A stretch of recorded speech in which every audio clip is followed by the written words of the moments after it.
Bienvenidos, bienvenidas al tercer capítulo de este canal de podcast que hemos dado en llamar Histopolitik. Un lugar donde nos gusta debatir sobre historia y sobre política, entendiendo que estamos hablando más o menos de lo mismo, ya que la historia que vemos hoy fue la política del pasado y la política que vemos hoy será la historia que analicen en el futuro. En este nuevo capítulo vamos a hablar sobre el curioso país que ostenta el título de ser la nación con la mayor participación política femenina. Pero antes les propongo un juego. Si yo les preguntara a ustedes que sin googlear me dijeran cuál es este país, cuál es el país que tiene la mayor participación política de mujeres, ¿ustedes cuál me dirían? Estoy seguro que la mayoría me nombraría alguno de los países nórdicos, ¿no? Países que son un ejemplo del progresismo, son un ejemplo de las libertades individuales, son un ejemplo de sociedades muy equitativas. Bueno, la verdad que este país del que les voy a hablar no es ninguno de los países nórdicos. Quizás otras personas me dirían, no sé, será la mejor democracia del mundo, o la autoproclamada mejor democracia del mundo, que es la norteamericana. Bueno, la verdad que no.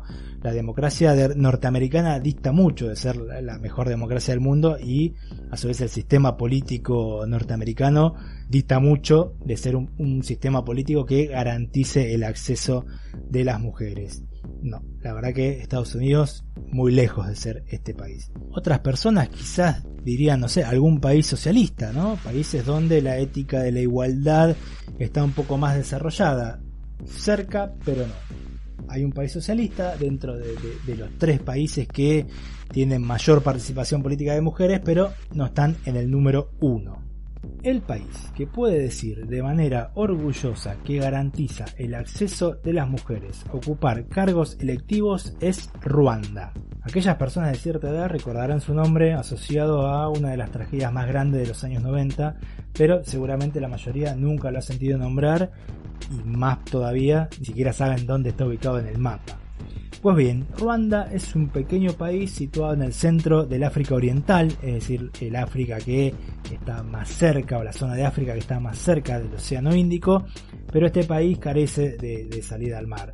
Y bueno, como dije antes, pasó a la historia por un terrible genocidio que se llevó adelante en el año 1994 y que responde a las consecuencias de la colonización europea de ese país. Pero bueno, entonces algunos se estarán preguntando, ¿y qué tiene que ver un genocidio con que hoy haya una gran participación política de mujeres? Bueno, la verdad que tiene mucho que ver. Pero para entender cómo se fue desarrollando este proceso en Ruanda, debemos recurrir a la historia, que es donde están los datos que nos permiten entender, que nos permiten analizar cómo se llega desde un punto de partida hasta un punto de llegada. Punto de partida y punto de llegada obviamente elegido aleatoriamente. La historia podríamos decir que no tiene ni principio ni final, si la analizamos desde el origen del universo. El territorio que hoy integra la República de Ruanda fue ocupado primero por un pueblo pigmeo denominado Twa. Luego de los Twa llegó otro pueblo, un pueblo nómada conocido como los Hutus, quienes convivieron en paz con los Twa durante mucho tiempo.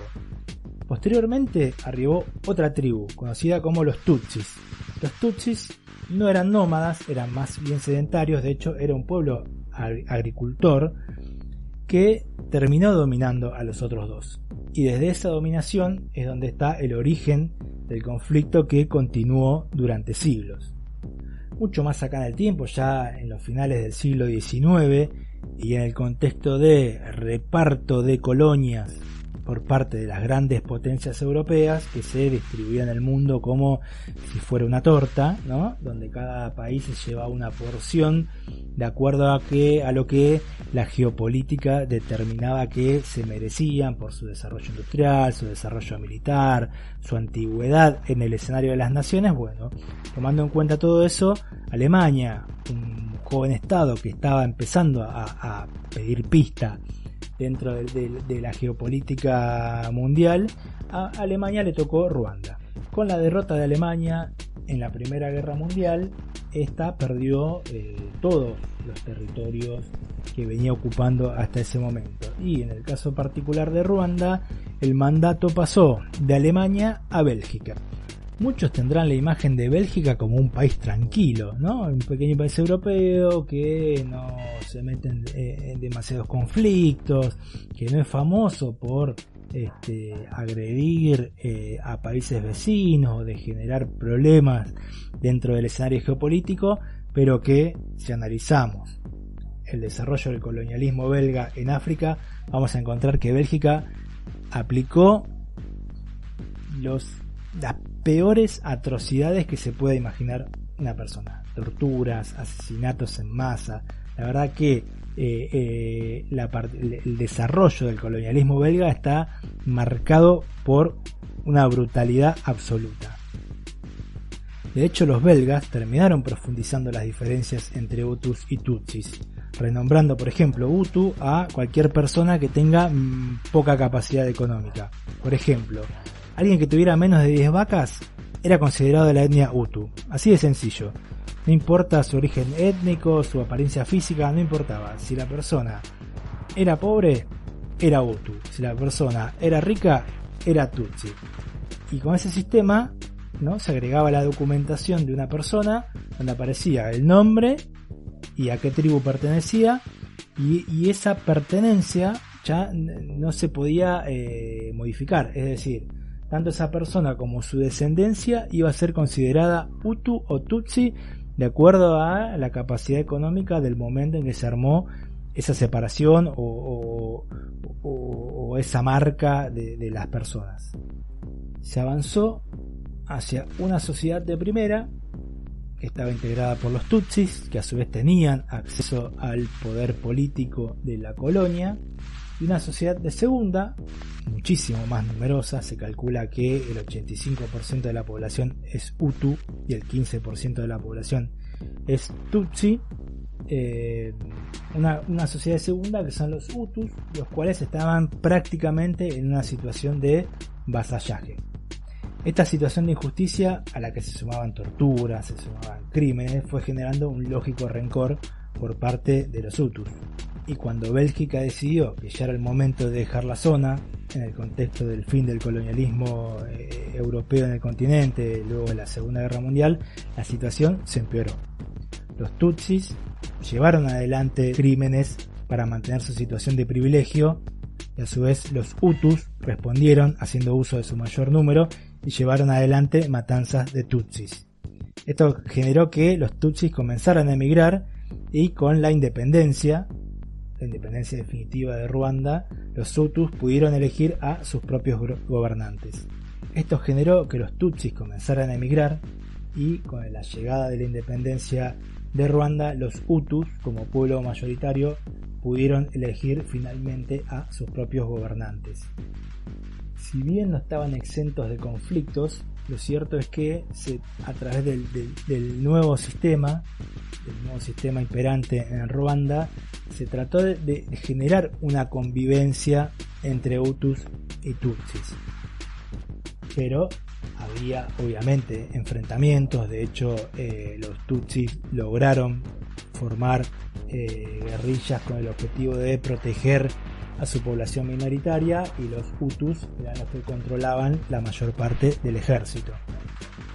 Pero quizás la parte más grande, la parte más grave, la parte definitiva que desató el conflicto o la violencia más absoluta fue cuando el 6 de abril de 1994 el presidente Hutu, llamado Juvenal Habyarimana, muere víctima de un confuso atentado. O sea, en realidad el hecho fue confuso y nunca se logró determinar quién fue efectivamente el grupo que llevó adelante el atentado. Lo que no fue confuso es que sí hubo un atentado donde se derribó el avión en el que viajaba el presidente ruandés junto al presidente de Burundi, también considerado de etnia Hutu. De ese hecho fueron culpadas las guerrillas Tutsis, y desde sectores Hutu se promovió el asesinato de toda la población Tutsi. Fue tal la motivación de los Hutus que en solo 3 meses fueron masacrados casi 1 millón de Tutsis.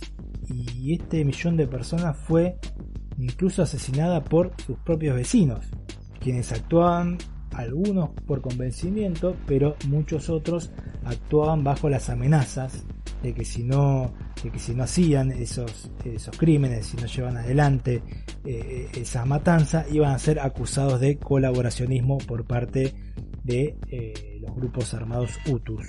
La matanza solo se detuvo cuando las guerrillas tutsis del Frente Patriótico Ruandés penetraron desde Uganda en territorio de Ruanda y derrotaron a unas muy mal organizadas fuerzas Hutus. De hecho, la matanza fue no tanto llevada adelante por un ejército formal, sino fueron vecinos matando a sus propios vecinos con las herramientas que tenían en las casas. De hecho, son muy violentas, pero muy reconocidas las imágenes de Hutus con machetes asesinando a Tutsis a lo largo de los caminos de los pueblos y las aldeas de Ruanda. Luego del triunfo militar del Frente Patriótico Ruandés en julio del mismo año 94, se logró constituir un gobierno de coalición hasta el año 2003, cuando se volvieron a legalizar los partidos políticos y se normalizó el sistema democrático del país. Bajo la conducción política de Paul Kagame, el histórico líder del Frente Patriótico, el país comenzó una normalización institucional basada en el respeto a las diferencias, con el objetivo de evitar que se vuelva a repetir la violencia desatada en esos 100 días. De hecho, a partir del año 2000, Ruanda comenzó una etapa de crecimiento que, si bien aún es muy incipiente, resulta alentadora de cara al futuro de la nación.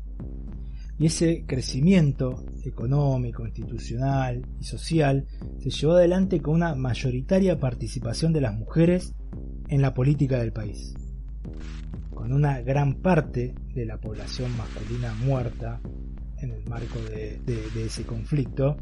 Las mujeres debieron ponerse al frente de la reconstrucción del país, y para ello fue fundamental la constitución sancionada en el año 2004, 10 años después de la masacre, donde se establecieron criterios de igualdad entre los ciudadanos, ¿no? Con el objetivo de desterrar cualquier tipo de diferencia. Se desterraron las diferencias de carácter étnico, de carácter social, de carácter económico, y también se erradicaron las diferencias de carácter de género.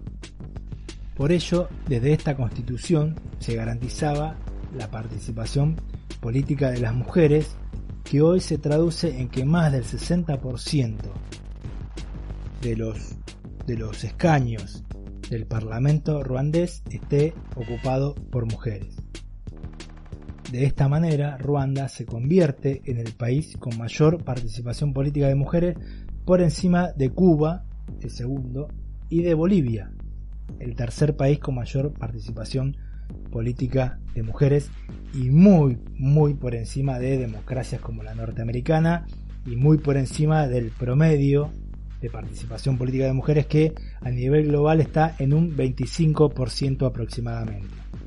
De hecho, como para agregar un dato más, un informe que realizó el Foro Económico Mundial sobre la brecha de género en el mundo, Ruanda estaba en el cuarto lugar en el ranking mundial de países con menor diferencia entre hombres y mujeres. Y en ese ranking solo estaba superado, sí, por los países nórdicos, de Islandia, Noruega y Finlandia. La diferencia es que Ruanda es el que mayor participación política tiene, pero está cuarto a nivel global en indicadores generales que incluyen, por ejemplo, la participación económica, los resultados educativos, el empoderamiento político y aspectos relacionados a la salud. Pero bueno, ¿tenían este dato? ¿Sabían que Ruanda era el país con mayor participación política de mujeres? Yo la verdad que no lo sabía, me sorprendió mucho enterarme de que es así, de que un país el cual atravesó una violencia brutal durante 3 meses, que generó, digamos, donde se llevó adelante un exterminio con una suma violencia, haya logrado reconvertirse en un país donde la igualdad es quizás un rasgo distintivo en un continente del cual se conoce poco, o sobre el cual existen quizás demasiados estigmas, ¿no? Sin dudas, Ruanda es un ejemplo de que la reconstrucción de un país es posible cuando existe la voluntad de un pueblo y la voluntad de una clase dirigente de constituir una sociedad igualitaria. De hecho, no es casual que los 3 países que tengan la mayor participación política de mujeres sean países como Ruanda, que logró revertir una situación de violencia y logró avanzar hacia la construcción de una sociedad igualitaria. Que el lugar número 2 lo ocupe Cuba, que es un país donde también se prioriza la igualdad como parámetro cultural y moral que no se negocia, y que el tercer lugar esté integrado por un país como Bolivia, que quizás más parecido a Ruanda, tiene diferencias culturales y étnicas muy marcadas, y que luego de presidencias de personas que pertenecían a los grupos minoritarios de la sociedad. De hecho, hay que olvidar que Bolivia tuvo un presidente que se crió en Estados Unidos y que prácticamente no sabía hablar castellano. O sea, el castellano que tenía parecía el de un actor de Hollywood queriendo imitar a algún personaje latino, y que luego, con la llegada de Evo Morales al gobierno, de la construcción y constitución de un Estado plurinacional, no solo generó la igualdad y la equidad entre las distintas etnias, sino que también garantizó el acceso de las mujeres a la política. Espero que les haya gustado este nuevo capítulo, que les haya parecido interesante el tema. Los invitamos a dejar un mensaje, a darle un me gusta si les gustó, y bueno, los espero en el próximo programa de este canal que hemos dado en llamar Istop Politic.